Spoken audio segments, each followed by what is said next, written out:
Sen çağırıyorlar. Abi.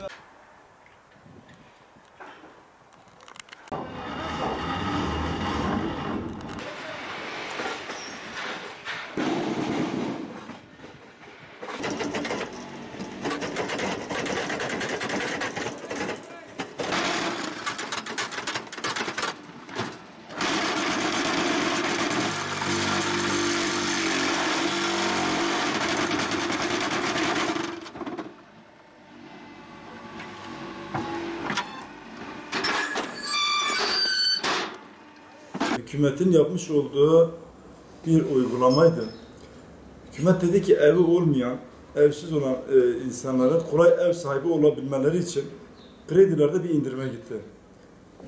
Piyasa canlandı ama piyasa canlanmasıyla birlikte ev sahipleri kredinin 2 katını faiz olarak veya zam olarak üstüne koydular. Öyle bir durum ki Adıyaman'da bir ev normal olarak 250 liralık olan bir ev şu an 325 lira para üstleniyor. Halbuki hükümetin yapmak istediği bu değildi. Hükümetin yapmak istediği evsizlere ev sahibi yapmaktı. Ama o farkın 2 katını şu anda vatandaşta geri çıkıyor. Yani ev sahipleri yapmış olduğu bu uygulama kesinlikle yanlıştır. Ve bunu nasıl düzelttireceğini de meçhul, yani düzeltilmez de. Çünkü Adıyaman'da konut eksikliği var. Şu an Adıyaman'da bayağı açık var. Yaklaşık 3000 konuta ihtiyaç vardır. Fakat konut yok. Çünkü her gün bize gelir.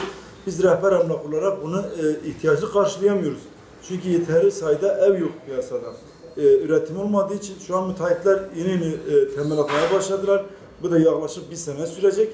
Ancak 1 sene sonra bu açık kapanmaya çalışıyor ama yine kapanmaz. Çünkü büyük siteler yapılmadığı sürece, büyük konutları yapılmadığı sürece yani bu ihtiyaç zor karşılanır.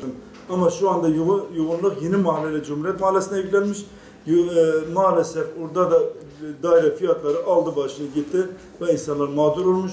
Bu mağduriyete giderilmesi için yine hükümete düşüyor, özellikle belediye düşüyor. Belediye bir an önce bu imarı aşması lazım.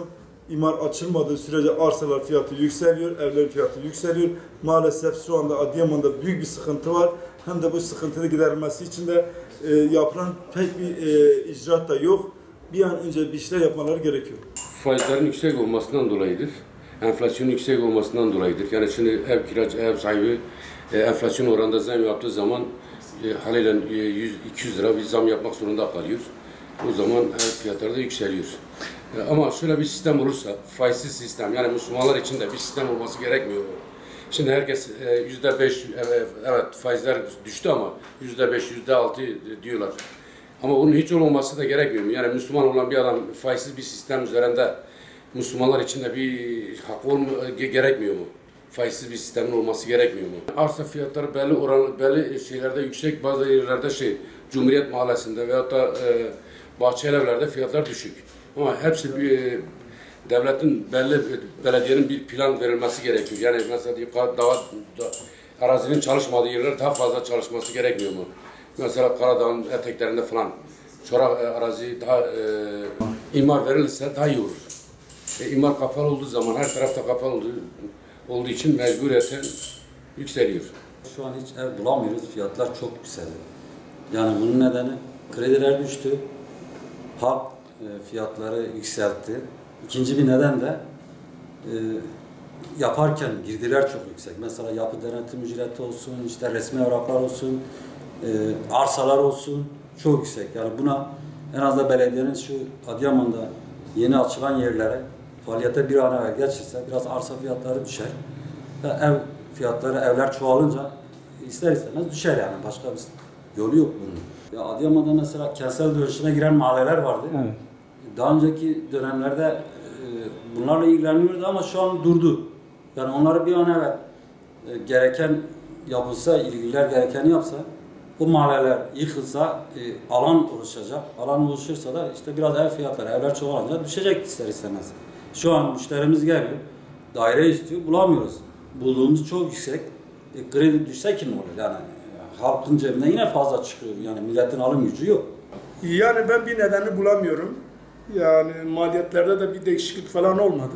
Ama işte ya imar sıkıntısı var Adıyaman'da imara açılırsa bu kadar sıkıntı olmaz.